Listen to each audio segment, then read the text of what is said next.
Matt and Luke's Sci-Fi Sanctuary.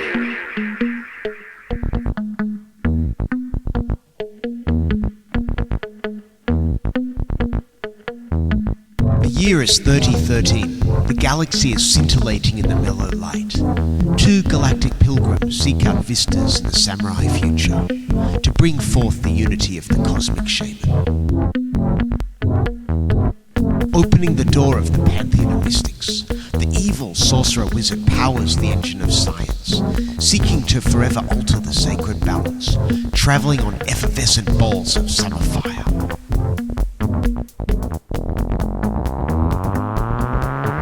This week, Jingle all the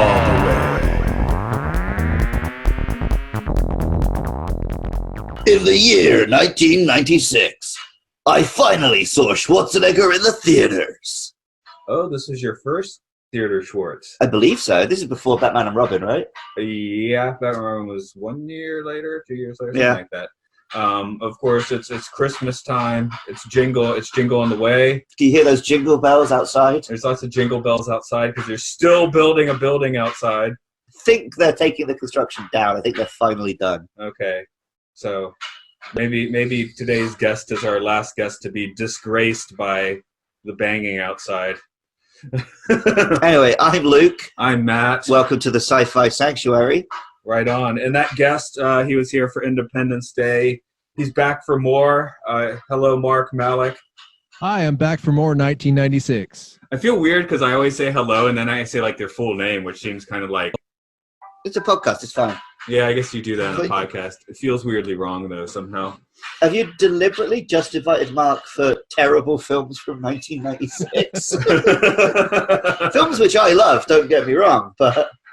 Well, This wouldn't make my top five, but you know, it's not. I wouldn't say this is terrible, but we can get into it in a little bit. But. Yeah, well, I guess with us growing up, of course, we do our Christmas with the fam in the morning, but usually by late afternoon, Mark and I would be up to hijinks on Christmas. Oh, wow. That's true, yeah. Like folk hoot nannies and movies. Did you go to Galaxy Quest with me? No, I only saw Galaxy Quest one time, and it was at your house, and you put the alien voice track on for the entire film. Yes, that's the only time I've ever seen it, and it was possibly the hardest I've ever laughed at anything. I laughed, just laughed through the whole thing the entire time. Diet Pepsi, was that it? Just like yeah. Occasionally like Pepsi. Yeah, it was.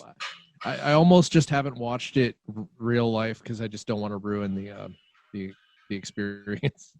What is by watching the actual movie correctly? It is a good one. Luke, I guess you said this was your first Schwarzenegger in the theater. You want to add anything else to that? I don't think we've told the listener what film it is yet. I know they can see the title, but that Did I still not say feels Jingle weird. all the way at some point? Yeah, it would say that Jingle during outside. the music at the beginning, right? That's true. He does that as well. Yeah. So I mean, it seems Also, like they clicked on it. I know, it just feels weird not to say it. Maybe you're a subscriber. I'm sure we've got fans who are such big fans, they just listen every week. Yeah, you know? they're subscribed and it just rolls on to the next one, so they don't know what's happening. If they're real fans, they look at it and they're like, "Oh, I wonder what it is this week." These are the committed but lackadaisical fans we're thinking of here. Yeah, which is why we have to say Jingle all the way. Please get in touch and let us know your routine for listening to our podcast. Yes, how are they not mentioning it enough? Please respond. We get like zero mensch. I listen to your podcast when I'm murdering. So listen is a listen. I don't care. As long as they're not murdering other listeners. Yes. So it's an interesting like mirror situation here because this was sort of after I stopped going to the theater for every Schwarzenegger movie. Yeah, that was what I was going to say because actually that's pretty much the question. I was like, why didn't we see this? I think I don't remember which was the one that came later, Eraser or Last Action Hero. Last Action Hero was before. Eraser was about the same time or after, I think. Okay, I think Eraser was like, this is just not good and it's not doing anything for me. And after True Lies, it was just, it's hard to go from True Lies to Eraser because like I said in the previous episode, I think James Cameron just spoils everything else by going so going so hard. Yeah, well, we were like, what, 17 and 19-year-old, not 90, 19-year-old punk rockers. So, I mean, Jingle All the Way probably wasn't really on the top of our list at the time. Yeah, no. And then, Schwarzenegger's star had faded just a touch at this point. Last Action Hero I'll straight up say Last Action Hero was not a movie for me personally, because it was like nostalgic and kind of a meta movie, which is not a thing I've ever really liked. I see, because I love that one. I have to get back to it. I think bet I would love it now, but at the time I was like, oh, so what? It's over. Schwarzenegger's over now. He's like the nostalgia now. I don't know. I guess that's the way Jingle All the Way works. It's either you're 6 years old or you're coming to it like after 20 years. Yeah. That's probably the way to approach this one. I mean, I love Schwarzenegger enough that I watch all of his films, but I think after True Lies, it's not just guaranteed classic after classic, which it kind of was before then. Yeah. Yeah. Everything that I was old enough to see before whatever that was, Eraser, I would watch all of it in the theater. So although I wasn't old enough for any of these. I was watching them when I was like 3 years old on VHS. So that's why I'm probably the way old I am. for this. Yep, that's why it's the first one I got to see. So how was your theater experience? Was it magical with like lutes playing in the distance and all that? I do remember enjoying it. I remember very distinctly my parents not enjoying it. And this was like the two films I remember them taking me to see when I was a young kid were this and the Power Rangers movie. And they hated both. So I didn't have a good track record for that. Well, this pairs really nicely with Power Rangers movie because it sort of imagines a world where Super Sentai is produced in the U.S. Yeah, that's something I'm definitely going to get into. Really weird, yeah. So I sort of tasked you with that story. You want to tell us the story of this film? Okay, I've got it. I hope this isn't too long. It can't be longer than the ones Matt does. Okay.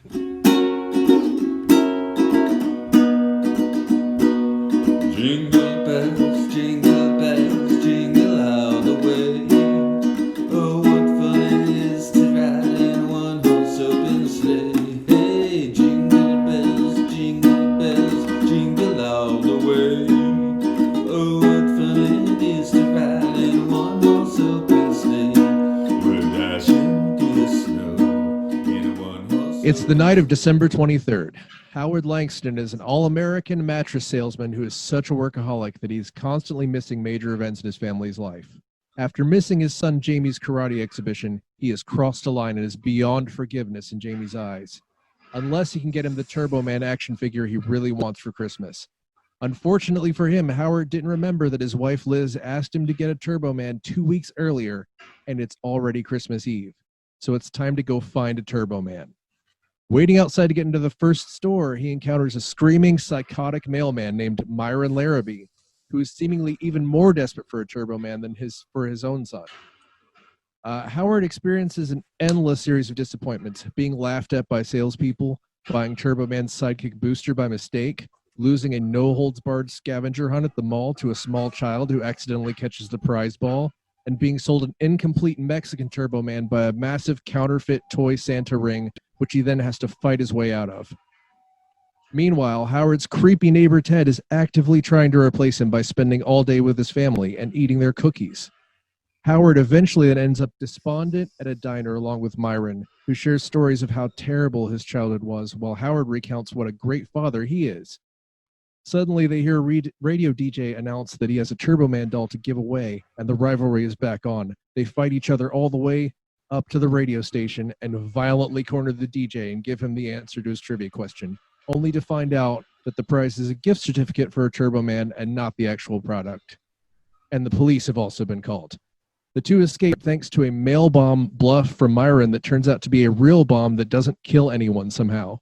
When Howard returns home dejected, he sees Ted putting the star on the Langston Christmas tree, and it sends him into a blind rage that makes him break into Ted's house to steal his own son's Turbo Man.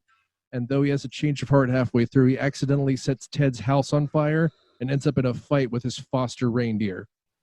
Disappointed with Howard, his family goes with Ted to the Wintertainment Parade.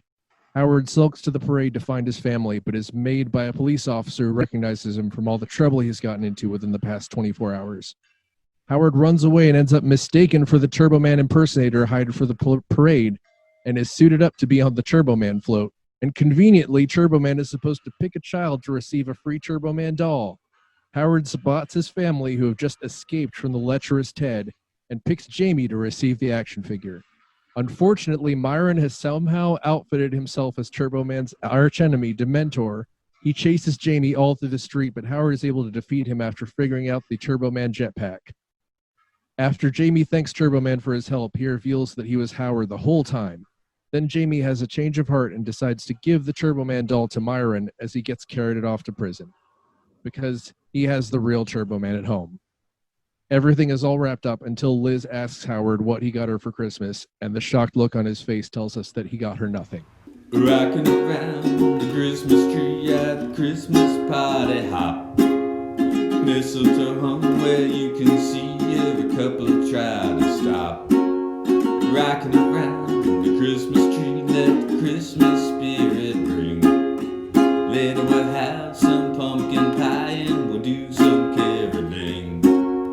You will get a sentimental feeling when you hear voices singing, let's be jolly, deck the halls with bells of holly, rocking around the Christmas tree. He's taken the Turbo Man with him to prison. Yes. It's a good thing he doesn't want presents, because at the very least, there's going to be a lot of fines. He's going to trade it for cigarettes. Yeah. There we go. One thing, a little odd about this film, for such a key plot point, we never see Sinbad's son. Right. Well, he could. I assume he has no family. I was just saying, like, good filmmaking would be, if that's such a big thing, you would show the son on screen, right? Mm. Maybe he doesn't have one. I was hoping the joke was going to be that he has, like, a large adult son who's just a freaking nerd. I wanted this action figure. Or he has just like a scarecrow in his house. Yeah. Something like that, right? Some gag answer. But... Yeah. So this was the mid-'90s. That's when going postal was a big thing, right? Yeah. Yeah, that felt like the whole joke, and it was kind of distasteful when I realized that. I'm like, oh, get it? Mailmen kill people. That's funny. I guess it's less distasteful a few years later when they made the movie Postal. Well, that's based on the video game, which are just as distasteful. The video game was also a few years later, right? So, yeah, Postal has what is considered the best 9/11 joke ever in a film. Oh, I didn't know that. I've obviously never watched. I haven't watched it either, but I know what the joke is, and it's just some kind of scene is happening. A guy just walks out onto the balcony, and a plane just hits a building. Because you just don't know it was 9/11. Well, do you know the film Remember Me? No. It's a schmaltzy, I've forgotten his name. Robert Pattinson romance bollocks film that completely tastelessly and crassly, the sad ending is that it turns out he was in the Twin Towers on 9/11. Oh, God. The final, everything's wrapped up. He's got on with the girl. He's made up with his father. Then the final scene, he's just sat at his desk, and the camera zooms out, and you see the calendar says September 11th, and then it goes out of the building, and he's in the Twin Towers, and that's the ending. I hate it so much. It's awful, really horrible. bad. Isn't that how Melancholia ended, more or less? No, Melancholia, straight up the first 5 seconds of the film, you know what's going to happen. Okay. Oh, no twist for that. Okay. There's no twist. It's like, hey, this planet, you see the planet heading towards Earth, and it's just like, the entire movie is just about people coping with it. That is like the least bad Lars von Trier movie I've ever seen. We got a Holly. That's kind of sci-fi. We could do that eventually. Yeah. We got a Holly or Jollier one today. Although talking about Jake Lloyd isn't always Holly Jolly. No. I guess you got to start where you got to start, and that's with Schwarzenegger. Oh, okay. I tried to preempt that, but sure. Well, because I was going to say, this film, I think it's a pretty okay Christmas film. I don't think it's a good Schwarzenegger film. Well, because you could replace Schwarzenegger with another actor without changing the script. That's not how you make Schwarzenegger films. He's not a human being. It feels kind of like Schwarzenegger light. Like it does have some of the there are just these little pockets of great story in there. The entire Counterfeit Santa thing was oh, that was fantastic. They could have made that the whole movie, and it would have just been completely great. But There's a couple key lines here, though. Oh, there's some good, there's some like lines and charm. Obviously, the put the cookie down. No, we'll never get. I'm not a pervert. So yeah, you got to have a few of those choice lines. I mean, no one else would deliver these lines that way. Oh yeah, like it being a Schwarzenegger film elevates it. But if it had been, I don't know, David Schwimmer in that role, the film would have proceeded exactly the same beat for beat. Apart from maybe the fact that he's buff enough to be Turbo Man. Yeah, and that he can fight his way out of the counterfeit. But he mostly just bluffed his way out of it. Yeah, he's a agent, isn't he? Yeah. There's one thing that almost would work better with anyone than Schwarzenegger, and it's towards the end when Jamie doesn't recognize him. Right. With the Turbo Man suit. She's like, "Oh, Jamie, I think you'll be all right," and it's just like he just doesn't know it's his dad. How many large Austrians are walking around? He's like 7'5". There was a voice modulation thing. That was the problem. Yeah. I didn't get the voice right. But yeah, I guess another reason I didn't see this back in the day is I said before, I think when we did Twins, I was pretty hardcore disappointed by Junior. So in 1996, I was not up for another Schwarzenegger comedy. Well, if you look at like the four main Schwarzenegger comedies, I guess Twins, Junior, Kindergarten Cop, and this, the ones that work best are Twins and Kindergarten Cop because the joke is that Schwarzenegger is Schwarzenegger. Whereas Junior and Jingle All the Way, it could be any male in that role. Yeah, I think he was excited to do this one. Oh, I really get to be everyman now. Yeah, but he could never be the everyman. He's not. He's the Ubermensch. So I never saw Junior. Did the baby come out of his dick? No, they have to C-section it. Ah, okay. Yeah. Now I don't have to watch it. That's the only reason you watch that film is to get the answer to that question. We got Rob, the fantastic line. He's coming out of my dick. I want to see the X-rated cut. We just see the head pop out. It's just like the eyeball popping scene from Total Recall, but it just lasts for like 3 hours. That's just the film. Anyway, yeah, Junior, I don't know. Maybe I'd like it if I watched it now, but I didn't when it was new. Apparently, it's worth watching just because it's weird as hell. Yeah, I haven't watched it in a long time, but it might have just been too weird at the time. Sinbad, of course, is here, best known for the mid-'90s film Shazam. Yeah, of course. Was Schwarzenegger in that too? I don't remember. No one remembers. See, Matt, I'm willing to believe you actually are for a parallel universe where that came out. I think they actually did make like a fake trailer for that a few years ago. Yeah, because Matty fell for it, and he was trying to convince me and Rob that he was right and it did exist. Oh, I think we had that I think I had that conversation like 2 days ago again. I'll fully admit that when that first started going around, I did look it up. I was like, that's not true, right? I did have to look it up. But no, I think Sinbad is fantastic here. There is something about, apparently all of his lines were just improvised and Schwarzenegger had to respond to them, which is like, I put in my notes, it seems like there are more than 2 language barriers between Sinbad and Schwarzenegger, because I think it's just that you're having someone who's just a master improv comedian and, you know, someone who's good but not that. Right. Schwarzenegger's very funny in otherwise serious films. But when he's in a comedy, he's not as good as like a straight up comedian. Oh God, what was Sinbad's TV show? A Different World? Thank you. Okay, I just couldn't like dredge it out of my mind. I guess because I didn't watch A Different World, but it was good. It's still good. Well, you talk about like Sinbad going postal and being a crazy guy and stuff, but he's kind of right in this film. Oh yeah, he is absolutely, what he is screaming at people in line is like absolutely correct, and I couldn't really tell whether the movie like understood that or not. That's what makes it such a good Christmas film, is that it does admit Christmas is just commercialized to fuck.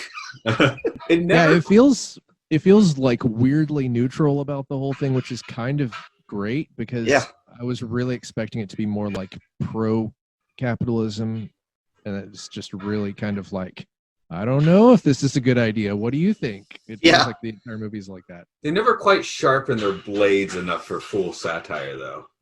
No, but the the fact that they did a bit of satire and then just snuck it out as a big budget family Christmas release is pretty funny. But I don't think this movie would actually punch Jeff Bezos in the face.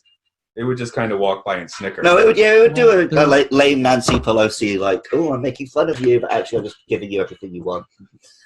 Well, remember, 1996 was a world where people like Jeff Bezos didn't exist yet. No. It wasn't that level yet. I don't think Walmart was even quite the juggernaut that it became. Right, the wealth did. Like in this film, he goes to various independent toy stores. Yeah. The big evil corporation is the manufacturer. It wasn't quite as ridiculous a capitalist hellscape as it is now. In Japan, we still have a few independent toy stores hanging around, but I'm guessing the States must be out of those by now. So even Toys R Us is dead in the States. Yeah. It's been dead for a few years. There are a few independent things here and there, but, you still have a few arcades left. Yeah, we still have Tower Records. We still have Toys R Us. It's crazy. Apparently, Tower Records is being brought back here as an online-only store that sells some things. Sells codes, I guess. Yeah, maybe. Vinyls to dads, yeah. Who knows? Well, toys generally have been on a decline. Because oil is making plastic too expensive. And kids are more interested in video games and apps and stuff. you can tell us on the phone, I guess, now. That's why they keep trying to bring out these things like the Amiibo and stuff, where the toy is connected to the game. Yeah, and I feel like an old person not knowing how Amiibos work. I'm just like, I don't know, what am I supposed to do? I'm playing a video game and I go to an area and it's like Amiibo station, and I'm like, what? They don't do very much at all. Yeah. I like them because they're nice little figures of Nintendo characters, but they are not useful in any game. Yeah, it's one of those things where it sounds cool, but I just don't have the incentive to make the jump into figuring it out. Well, it's like if they made it too useful, then it would ruin the game for people who don't buy them. But if they don't do anything, then it's like, why bother buying them? So they've kind of screwed the pooch. Is it usually just like an outfit? It's like an outfit, or you get like some bonus items, or sometimes it unlocks like a hard mode or something. Those ones are cool. I have no idea what an Amiibo is. I was thinking Amiibo Records. See these like Nintendo figures that have got the round base? Oh, okay. Those are Amiibos. I touch them on the controller. Okay, Disney tried to do that a few years ago. Yeah. Disney Infinity, yeah. I won a whole bunch of those and just gave them away to children I know. I have one. I have a Sum figure. You ever played that? I remember it being a thing, but I didn't. A bunch of the kids are obsessed. Yeah. Well, it's like it's a thing where you scan your card like 5 more times and it gives you a little figure, and then you put it on the screen and it gives you extra bonus power. So just arcade stuff. Mm-hmm. Gives you a reach around. But I mean, I hope not. I grew up. I was like super into Transformers, and Transformers were literally that whole comic book cartoon universe was created to sell toys. So yeah, I was massively upset when I found out I think a couple of years ago that only existed because Reagan signed some law that said that, legalized advertising to children, basically. Yeah, because I mean, I was obsessed with Transformers too, but I feel like there was a distinct like disappointment when I had the actual toys after maybe a week. Well, look. Because I grew up in the 90s, at least the figures were almost as good as they looked on the show for me. But yeah, a pretty good time. Some of them were just a brick, and like you fold out some arms, and that's it. It's transformed. Here you go, kid. Oh, it was a cassette tape, right? I had a Perceptor, which was a microscope that was 2 times magnification. Nice. How useful that is. I mean, if you're old and you're trying to read, I guess it's 2 times useful. This film also is, unfortunately, it turns out to be Phil Hartman's last film role. Is he the cop? Yeah. He's the creepy neighbor. Oh, okay, right. Yeah, he was so good, and unfortunately, he was so good at being creepy that I was just kind of actively put off by him. Yeah. I was at the start. I'm thinking like, well, he hasn't done anything wrong. Schwarzenegger's just being. By the end, I was like, I hope Schwarzenegger just like lifts this guy up and rips him in half. He just kind of insinuates himself, like with slow, creepy tendrils. Yeah. Yeah, he was, I hated him. But in a good way. He was very good at that. Yeah. I guess, is Phil Hartman dying when everyone stopped watching The Simpsons, pretty much? I guess that's also the case.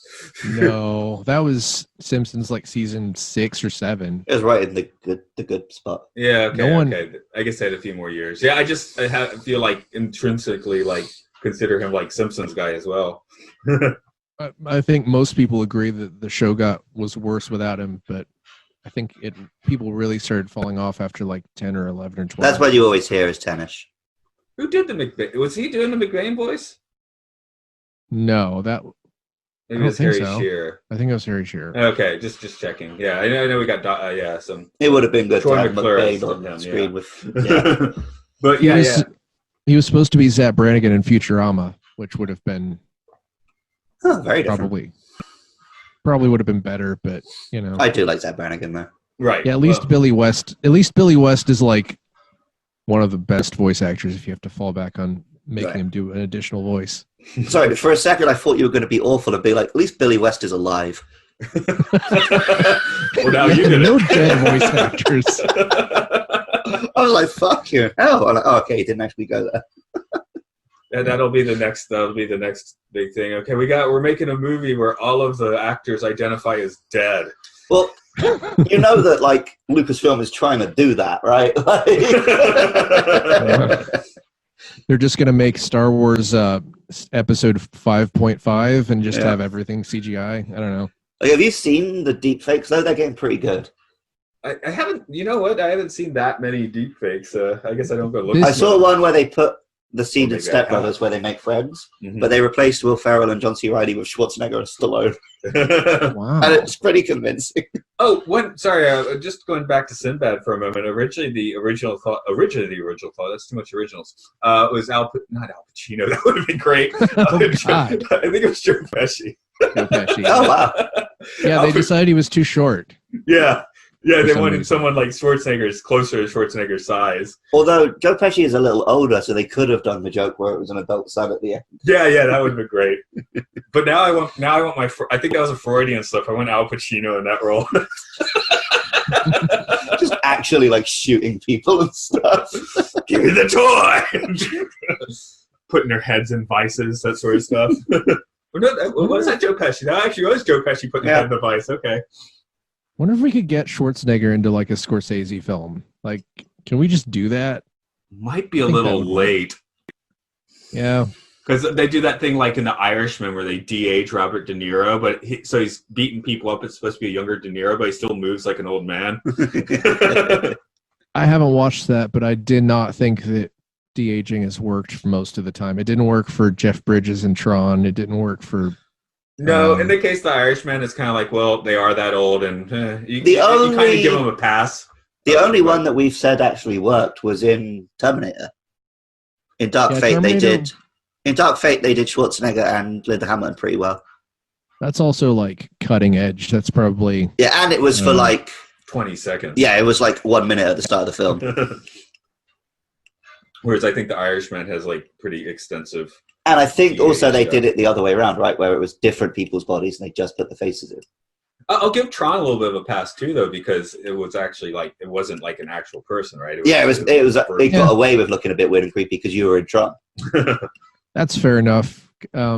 He did sort of have like the scratchy old man voice. I don't think they figured out a way to like de-old. Like I just watched some of the Animaniacs reboot, which I don't know if you guys have watched that yet. It's pretty good, but like Wacko doesn't really say the letter S. Like he's he has that like older person thing where he's sort of like shh. The only thing I've seen people sharing screenshots of it when they make insanely out of date references. It's a mixed bag, which is kind of funny to me. I don't know. They definitely they put Trump jokes in there, which is just cringy enough as it is. Yeah. But the Animaniacs are actually supposed to be from the 1920s, right? Or 30s. So yeah. It would make sense that they would age in a little bit. Yeah. There was also, I think the first episode had 2 different songs like shitting on reboots. So, Oh, yeah, songs, right? Yeah. Let's see, we did the Sinbad, we did Phil Hartman. This was Jake Lloyd's breakthrough. He had one more movie and then left it all. Yeah, a breakthrough, 2 movies and a breakdown. Yeah, really. Yeah. Matt saw my notes. I was basically typing like, man, the kid in real life is much worse than the kid in the Turbo Man show. And then the credits come up in it, and I was like, holy shit, it's Jake Lloyd. Like, yeah, not good, not a good performance. But then also they're teaching him like karate. Like, when are you gonna learn not to teach this kid violence? It's like you said yesterday, you had the kid fighting you the entire class. Oh yeah, goddamn, doing like. Yeah, there you go. I picked him up to get him off the table, and he just slapped me real hard on the head. and you found him what? The first time you saw him, he was like wrestling another kid to the ground. Yeah, you'd warned me about this kid, and I just see one like attacking another child. I'm like, I bet that's him, and it was. Oh, jeez. I mean, like, he's 7 years old, so it was easy to deal with him, but still, like, damn. Like, I'm pretty sure Schwarzenegger could destroy Jake Lloyd in a fight, but maybe not. Not anymore, maybe. Yeah, maybe not. Sure. It feels like in this movie they're specifically like playing. Well, until he punches the reindeer, they're sort of playing him as like a man of regular abilities. Right, but I mean, he lifts him up pretty easily and swings him around the room. It stuck in my mind more that he's drinking with the reindeer, but that was funny. The one bit I thought Jake Lloyd was good was when he's looking at Sinbad and sees Jake Lloyd, and he's there like drinking whiskey and stuff. That was actually pretty funny. That was super weird how they played up the whole if you don't buy a toy for your son, that he'll grow up to be Sinbad. Yeah, it's like a weird. See, that was when it was very pro-capitalist. It was quite successful in the 90s. Yeah, but also during that exact same scene, Schwarzenegger was like, I remember back, I built him an entire clubhouse and we hung out and it was great. I'm just like, your dad built you an entire clubhouse and you're just going to not talk to him anymore if he misses your karate practice? It's kind of... It's probably a few years earlier. Well, I think I never quite get these films because as a child, I never wanted to spend time with my parents. The more my parents stayed at work and left me alone, the happier I was. Yeah, I definitely felt like that because my dad basically worked from home and my mom didn't work. So everyone was in the house all the time. Right. It's just like there was no escape. Yeah. Well, that's what my brother and sister are going through at the moment because of like lockdown and stuff. But oh, God. Yeah, that can be, I imagine that's pretty rough. I have a roommate who lives in a trailer in my backyard. We just share a bathroom and a kitchen. Okay. So pretty easy. Yeah. Sleigh bells ring, are you listening? In the lane, snow is glistening. A beautiful sight, what happened tonight? Walking in a winter wonderland. Gone away is the bluebird. Here to stay is the new bird. He sings a love song as we go along. Walking in a winter wonderland. In the meadow we could build a snowman. Then pretend that he is Parson Brown. He'll say, are you married? We'll say no, man. But you could do the job when you're in town. Later on, we'll conspire as we dream. I want to talk just, I guess, that, I had my squiz at the wiki page, right? And the making of here was a touch interesting. One thing being that some people accused us of being a toy commercial, but they really were not prepared for the toys at all.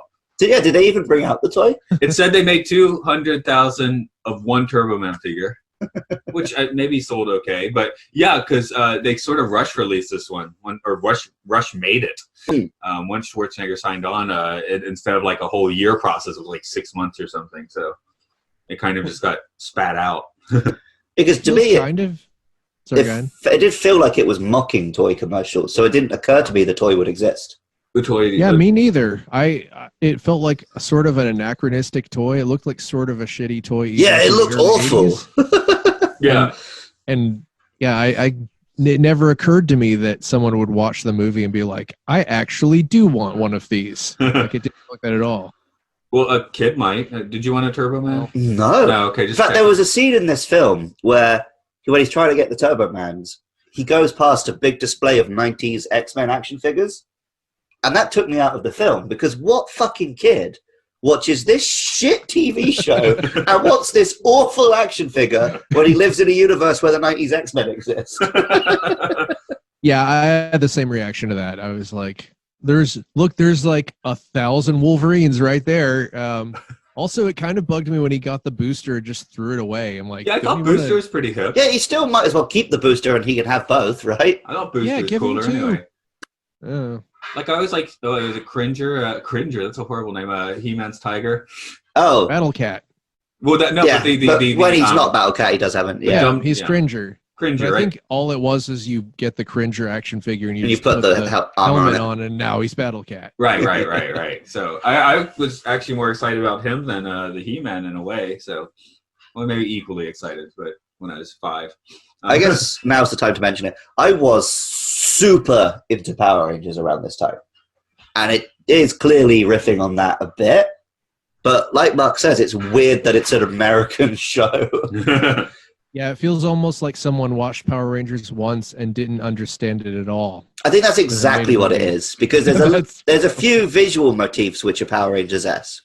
But the show is more like Adam West Batman. So this is some boomer who saw that his grandkids were watching Power Rangers and just assumed he knew what the deal was and clearly didn't.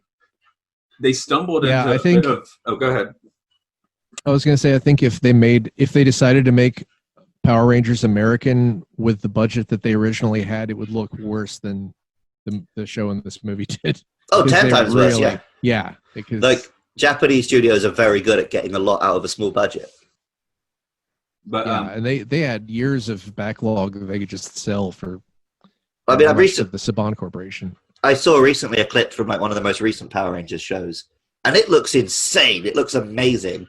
And it looks 10 times better than the big budget Power Rangers film that came out a few years ago. I missed that one, even though I heard it was good, but I didn't really watch Power Rangers back in the day. I sort of started watching just regular Ultraman when I had access to that. I think Matt probably got that first. Channel 69 and with half static. Well, It was Channel 69 too. Nice. The wild thing is that Power Rangers is the one that caught on in the West. But here in Japan, Ultraman and Kamen Rider are both 10 times bigger than Super Sentai.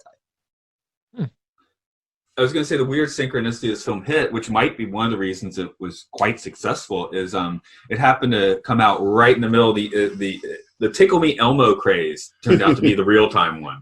Right. Like this came out to Christmas that everyone was like killing each other for Tickle Me Elmo dolls. So that when they made the movie, obviously that wasn't what they were thinking, but it seemed to just kind of link up very nicely. I'm trying to think. The few that I can remember, I think it happened with Furbies, happened with Tamagotchis. Yeah, it's all tech stuff. And then after that, it was all. After that, it was all games stuff. Yeah. Well, yeah, because action figures you could crank out pretty quickly. Like, there's never a shortage because they can make a lot of them really fast. Yeah, I feel like there wasn't. I mean, Power Rangers or Ninja Turtles were probably the last thing that I could think of that really were action figures that were popular for regular kids. Power Rangers was popular, and I remember desperately wanting the Megazord and stuff. But I don't remember it being difficult to get hold of. I don't remember any. I mean, I probably just don't know, but I don't think of any action figure stuff. Like even stuff like the G.I. Joe aircraft carrier was expensive, but I don't remember there being any kind of shortage. Because I do remember, like, in the 80s, looking at the Star Wars section, like Target or Ridgeway or wherever it was, and it was just like all Lobot. and then the G.I. Joe would be like all Snow Job. I actually went out of my way deliberately to buy a Lobot, though. I like Lobot. You need to go to the 80s, man. I had a Lobot. He's the one He's Lando Calrissian's bald sidekick. Oh, okay. Yeah. I was thinking of the what's the trash can one? The Gonk droid. Oh, yeah. Well, you need to watch Solo if you like Lobot, then. I know. Me and my pals watched the trilogy a few years back, and I woke up. We were obviously drinking. I woke up the next morning, and for each film, I'd ordered on Amazon a really obscure character's action figure. So over the course of the week, I got Wedge. He's not that obscure, but he's the boy. Then I got a Lobot, and then I got a Nien Nunb. Ah, okay. I know the later of those two. I know that. that was a cool figure, though. Yeah. Yeah. See, that's what we were talking about, the X-Men toys. That's what we had to do. Like, they didn't have X-Men toys, so we had to take the G.I. Joe and Star Wars figures and, like, hack them or modify them into X-Men. I did have a few of the X-Men, though. They were pretty sick. I think I really just only had Transformers. Yeah, because in the 80s, all they had were the Secret War toys, and those kind of sucked. Right. Well, that was kind of the beginning of this, right? Yeah. Like, making content to sell toys. Right. Secret Wars was the original. We made this comic book to sell figures. They should have made better figures. Should have made ones the same size as the G.I. Joes or the Star Wars. Because then Transformers and G.I. Joe was the same thing. They made comic books to sell figures. And then right around that time, the law changed and they could make cartoons as well. And that really blew up. Mm. And then Power Rangers, they were buying all these shows from Japan, and Japan already had the toys. So it was easy to just plug it in and sell it to American kids. Well, Transformers was just like shoving a few different toy lines from the 70s together, right? Yeah. I mean, originally. They just bought up a whole bunch of toys and hired Bob Babianski to write a comic about it. Yeah, weird stuff like I do remember, I think I must have been like 8 or 9 years old. Whenever Ultra Magnus came out, did you have an Ultra Magnus toy? It was basically, it was a white Optimus Prime. That plugs into the truck. Carrier on Yeah. And it was like, what? What? It was the most confusing thing because there's no explanation. That is not in the cartoon at all. Not in the comic book. It's like, what? Why? That was like, oh, wait, okay, something is weird here. And it's just because that was a different line. And Megatron was, I think, its own standalone toy. And there's, like 5 different toy lines. But again, Turbo Man engenders none of this. We tried talking about Turbo Man. We ended up talking about every other toy in the real one. Right, because Turbo Man was made by someone who doesn't actually understand this stuff. Yeah. It's totally irrelevant because this is all like the movies about toy madness. Yeah. I don't know. This, like going back to Scorsese, this movie does sometimes remind me of one of my favorite Scorsese films, After Hours. I don't know if either of you have ever seen that. I'm not familiar with it, Matt. It's like I might have shown you that for the first time. No, it was Dan, that older guy I was hanging out with. Dan, the 30-year-old man. Now he's 50. Yeah, probably. Okay. Yeah, but it's sort of about a guy gets locked out of his apartment in New York and just has to find his way home, and everyone he encounters is insane. I remember I thought my high school photography teacher said that was the best movie ever, so of course we watched it. Yeah, but it's not the worst choice. It definitely reminds me of it sometimes because there are these little pockets in Jingle All the Way that are just like Schwarzenegger just ending up in weird situations with just completely insane people who are just taking him along for the ride. One of my favorite scenes in After Hours, though, is he's trying to make a phone call, and Catherine O'Hara is just like, he's trying to remember the number. Catherine O'Hara's like, 9, 2, 3, 17. He's like, ah! She's doing it just to be a bitch. It's like no other reason. I guess she's trying to keep him in her apartment because she's nuts. But I had an ex-girlfriend who did that to me when I was trying to remember my PIN code, and I forgot my PIN code and had to get a new bank card. No. So that works. You can break someone's brain doing that. Oh, the weather outside is frightful, but the fire is so delightful. Since we no place to go, let it snow, let it snow, let it snow. And it doesn't show signs of stopping. Then I brought some corn for popping. The lights have turned way down low. Let it snow, let it snow, let it snow. When we finally kiss goodnight, oh, I hate going out in the snow. The big theme here, of course, is the capitalism for Christmas. We just, we did Starship Troopers, which chronologically is coming out right after this, but whatever. But, we made the point in the Starship Troopers that, like, no one caught on that it was a satire at the time for some reason. I did. Well, I did too, but... Didn't we see it together? I think we might have. Yeah. But this one, like, having just watched it, I'm like, I know it's, like, kind of supposed to be a satire, but it kind of seems mostly down with, like, insane Christmas capitalism in a way. Right, but that is basically what Christmas is now. Yeah. So this is like the truest of most of the Christmas films I've seen recently. Yeah, in that way, it's very true. It's just like, let's obsess on this toy. Though, living in Japan for several years, Christmas has definitely lost some of its sparkle. And that's not a bad thing. In Japan, it's like a holiday is just another day now, which, I don't know, I kind of like Christmas is I get my Kentucky, and maybe I exchange some presents with you guys. Yeah. That's about it. Like I said, I'd hang out with Mark on Christmas later in the day, and I always felt like I was getting away with something in America. Right. Well, yeah, Christmas was always a big family thing for me. Yeah. I've never hung out with friends on Christmas. I'm a bad influence. But when I look back, the Christmases that I remember really well, it is because I got some expensive gift I was excited about. It's because I got my Game Boy or a new game or a new toy. That's what I remember about Christmas. Yeah, I have a very strong memory of a Christmas where we got just a sort of a bunch of little things, but we left in my grandmother's house. And my mom drove all the way to my grandmother's house to get the toys back. And it was like, oh, thanks. It's so nice of you to get all our stuff. It was just like, there was a thing that was just like a dartboard where you throw Velcro balls at it. Nice. I don't know. And then Japan, it's like, once you're past 15, you don't get presents for Christmas. No, you just get money at New Year instead. Yeah. Well, we're not having Christmas this year because COVID is spiking super hard. Yeah, Christmas is cancelled. The Grinch showed up. Well, yeah, much as I freaking hate him, Christmas is an Amazon holiday this year. Yeah. I've received gifts which my parents bought through Amazon, and I'm going to buy my brother and sister presents through Amazon. Yeah, unfortunately, I guess that's how I'm going to do mine as well. Giving it to the man. Although I actually noticed I haven't been ordering so much from Amazon recently. But yeah. Christmas, it's in our country. You kind of have to. Yeah. Well, I read a lot of English language books. That's pretty much the only way to get them. Right.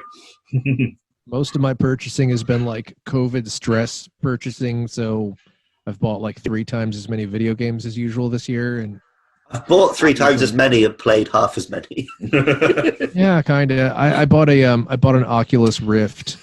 Oh, so, really? The best escapism, just put a thing on your face and you don't live on Earth anymore. Have you fallen asleep in it yet? No. Apparently that's a really weird experience, waking up with the Rift on. I'll say that the first couple of days I had it, I did wake up from actual sleep. And then sort of looking around the room, thinking to myself, am I able to interact with these objects? Right. It's got to be better in the Disney Quest VR. Oh, it's much better. I know it is.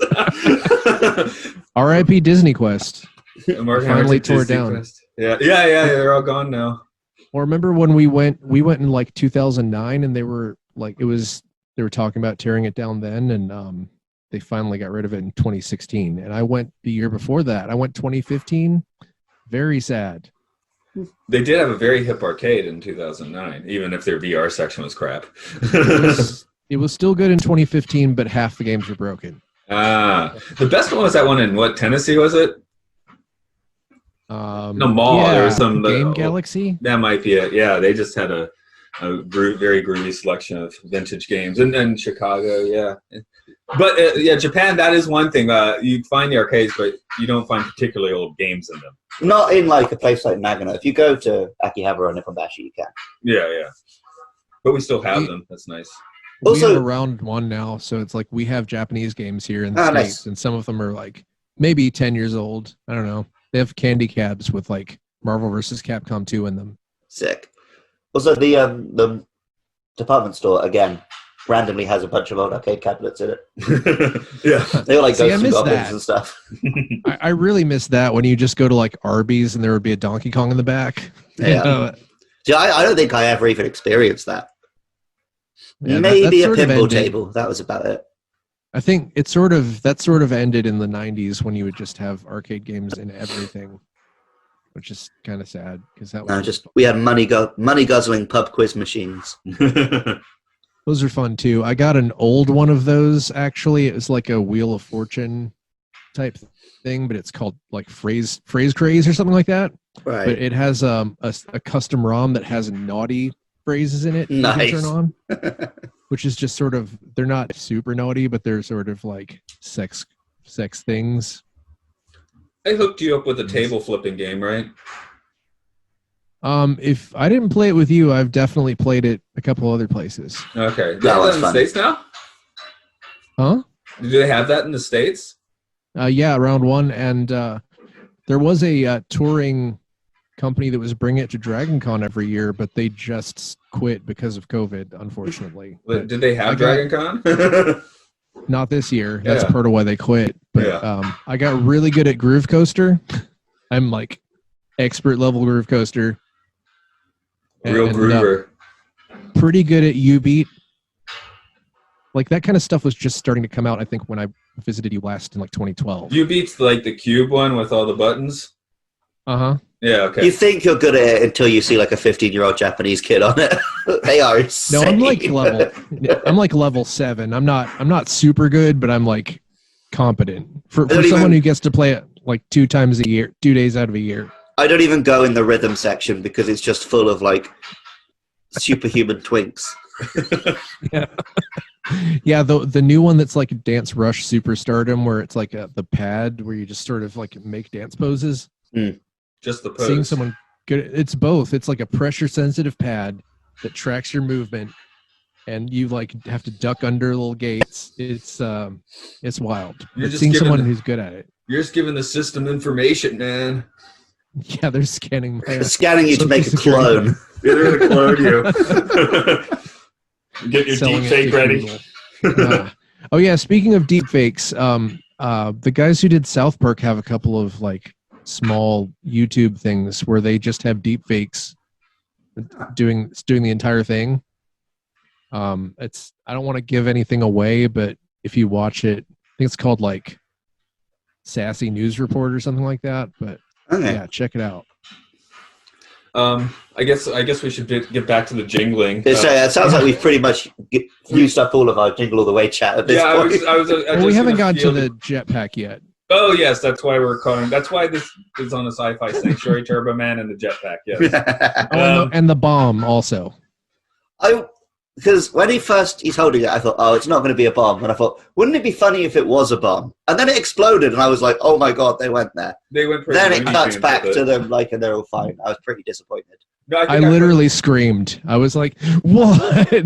I was like, "They're all dead." Yeah, that's why I wrote my notes too. They're all dead. This is the rare occasion where you make the film, like, X-rated by cutting a scene out.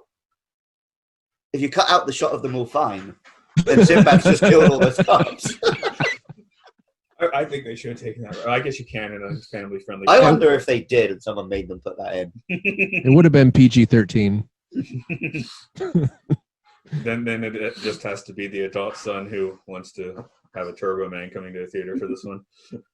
Yeah, there are some very minor edits that would have made this like a fantastically absurd dark comedy. Maybe that's where. Well, of course, I was already a teenager when it came out, so I guess that just would have pressed a few buttons. That's where Bad Santa comes in again, I guess. Yeah. But yeah, the jetpack. I imagine he would have killed himself pretty quickly with that.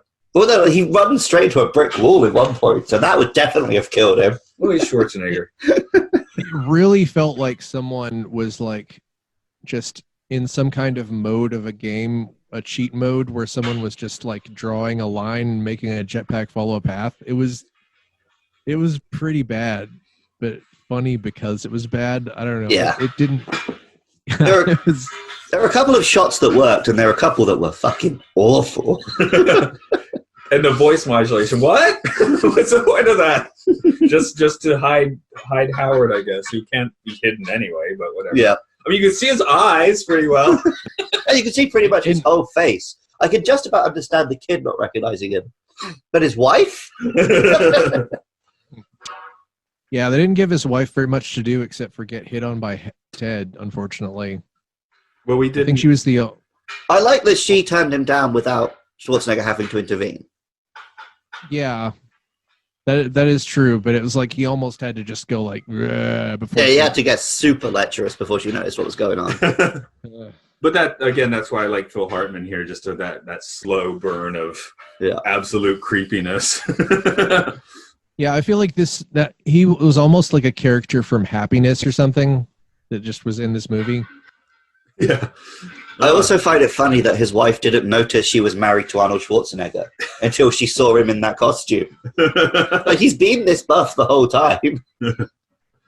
Yeah, I guess it's that last joke which made me really think that the satire button just didn't get pressed hard enough with the, what did you get me? I'm like, really? I mean, that is like a devastating blow if you're like emotionally invested in how, I don't know, how his marriage is doing, because I think it's heavily implied the entire movie that it's like you're on the verge of losing your family, even if it's not true, but Right. it's landed super hard in your head. Did they freeze frame him on that? No, they did this like shock zoom on his face. Oh, right. Okay, shock zoom. Or I was a freeze frame or a walk, but okay, shock zoom. But again, he's Arnold Schwarzenegger. You can just say, I got you this. I got you arms of steel. I got you a dick that can produce a child. Watch me. Yeah, but I was gonna go into that. Is this a movie, a sci-fi movie, just because Schwarzenegger is able to assume any form that he wants? That's our other excuse. We've regularly used the excuse that if Schwarzenegger's in it, it's a sci-fi. I'm really curious, Luke. Like, growing up, did you feel like Schwarzenegger was an American? Oh, Did it seem like he no, was because American? I'm European. Yeah. So we knew full well he was Australian. Okay, I don't know.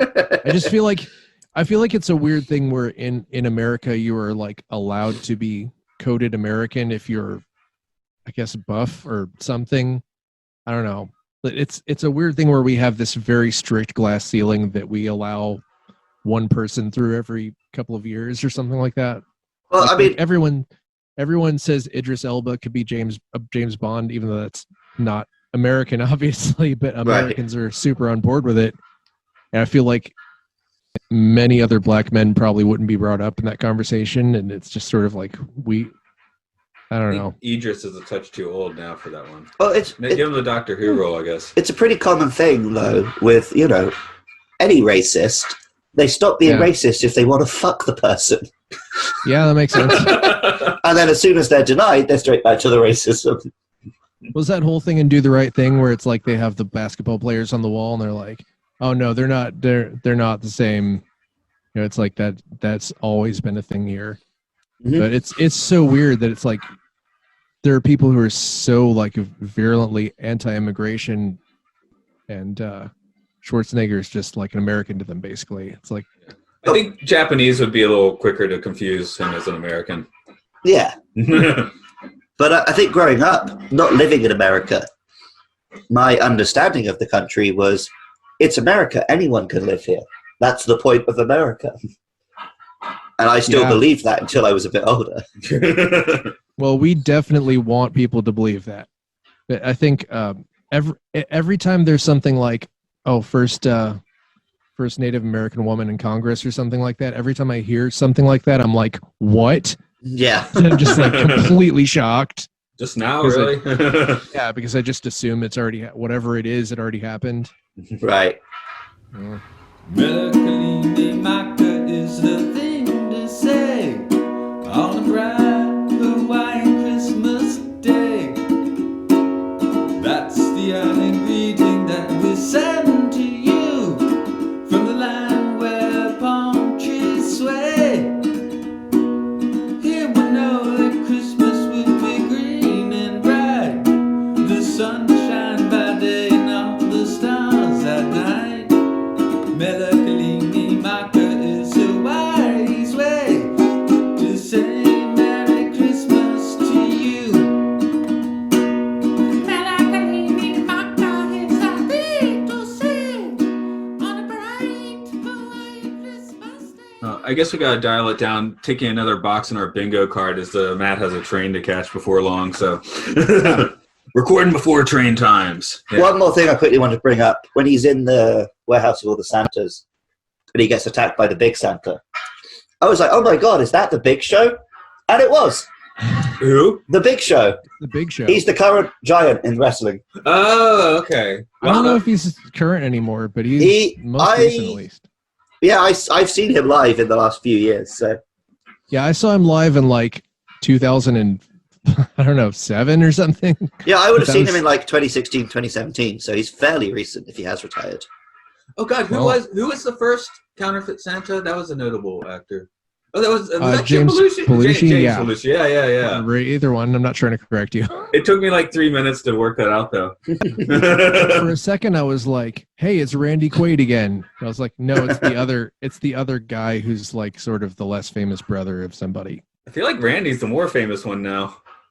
Well, yeah, for dubious reasons. Yeah, for dubious reasons. But because Dennis was the movie star, handsome dude, and then but Randy's sort of he's the one people hear about now. So He's a meme now. yeah. But- So yeah, like I said, and that one little person is always a villainous sidekick and everything. I Yeah, don't remember- Van I didn't Troyer? look up what his name was. No, somebody No, not Van Troyer, else. there's someone But else. he's Roy definitely a. not Roy Schneider. Yeah, that Roy was... Schneider. No, it's the other guy. Van Troyer was there, though, right? Not. I think he was one of the dead in Santas. '96. Maybe not. Oh, he was on the IMDb. Oh, weird. I totally didn't. Maybe he was a cop or something. Hmm. I don't know. There were lots of Santas. Yeah. There were quite a That few was- Santas. That was my favorite scene, though, because it was just like so crazy and elaborate and really was totally unnecessary and sleazy. And Yeah, It's I like- do wonder if I'd like the movie better with the Vern Troyer. There. you go. Danny Woodburn is the other one, though, you're thinking of. right. Okay. Curtis Yeah, I feel like Armstrong, he's I know I've easily- seen him. Is he another Santa? No. Chain smoking Santa. I don't know. Anyway, chain smoking Santa. We do need to wind down a little bit, but Mark, what's your doings these days? Any internet presence? I know you put your Quaranstein on our Facebook at least. Yes, Quaranstein is streaming via Slam Dance Film Festival. I just finished a score for a film called Snowblind, which is a short film coming out that'll have Brent Hines from Mastodon in it. It's directed by my friend Luke Godfrey, who works on Walking Dead. I don't know what release plans are for it, but it should be out within the next 6 months or so. Nobody knows what happens with movies now, right? Yeah, you could assume probably online, but maybe online via film festival. Stunrunner.bandcamp.com. There's still nothing there. Maybe there'll be something. I've been busy with VR, so I don't do anything. He's been lost in the virtual world. Yeah, you're I'm the going. Lieutenant Barkley now. Yeah, I've been like Avatar, doing Avatar stuff. All right. Being blue guy. Having weird, hair sex with aliens and horses. Of course. I guess we have to do that movie at some point. I actually legit really like Avatar. So. Okay. I think it is great storytelling. Maybe not the best story. But Luke, you want to do the ramble that makes you hate yourself? If you like this podcast, you can find it on Twitter at MLSFS Pod. We're also on Facebook, Apple Podcasts, YouTube. Just search Matt and Luke Sci-Fi Sanctuary. If you want to hear more of my voice, you can find my Monster Hunter podcast at Monster Mash Pod on Twitter, or you can search for Monster Mash Podcast. If you want to hear my Pokemon podcast, you can find that at Luke Loves PKMN on Twitter, or search Luke Loves Pokemon. And if you like the music you heard in this podcast, you can find more of Matt's music at robotagemedia.bandcamp.com. I like how it's sped up. This week it's just me doing Man. hipster doofus Christmas songs on the ukulele. Nice. All secular. yeah. It's the lounge secular Christmas special or something. Okay, we're jingling. It's Christmas. I think I put this out on actual Christmas, but it's hard to tell in Japan. So and then I got our actual websites in British time, so I never know when I'm putting things out. But it's Christmas-ish when you're hearing this. Yeah, Let's just they wait always there. seem to come up a day early for me, so I don't know what you do. That's because I want to be able to play them when I'm walking home on Tuesday nights. I see. Well, anyway, Mark, thanks for joining us. But now you and the listeners must please put the cookie down. But I want a cookie. No, no cookies for you.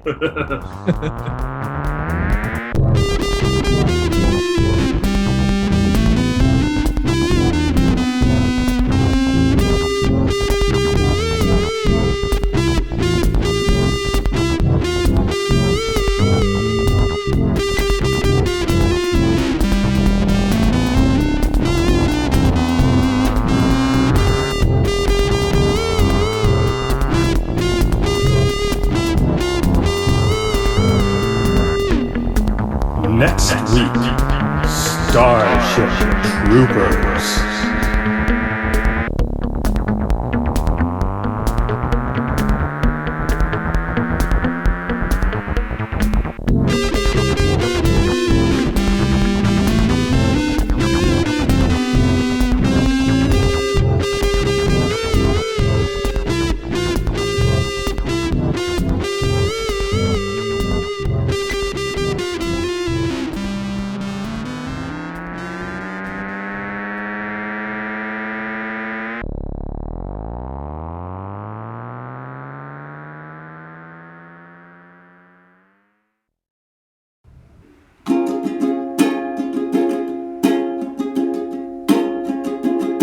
Feliz Navidad, Feliz Navidad, Feliz Navidad, Prospero Año de Felicidad. Feliz Navidad, Feliz Navidad, Feliz Navidad, Prospero Año de Felicidad. I wanna wish you a Merry Christmas. I wanna wish you a Merry Christmas. I wanna wish you a Merry Christmas from the bottom of my heart. I wanna wish you a Merry Christmas. I wanna wish you a Merry Christmas. I wanna wish you a Merry Christmas from the bottom of my heart. Feliz Navidad, Feliz Navidad, Feliz Navidad, Prospero Año de Felicidad.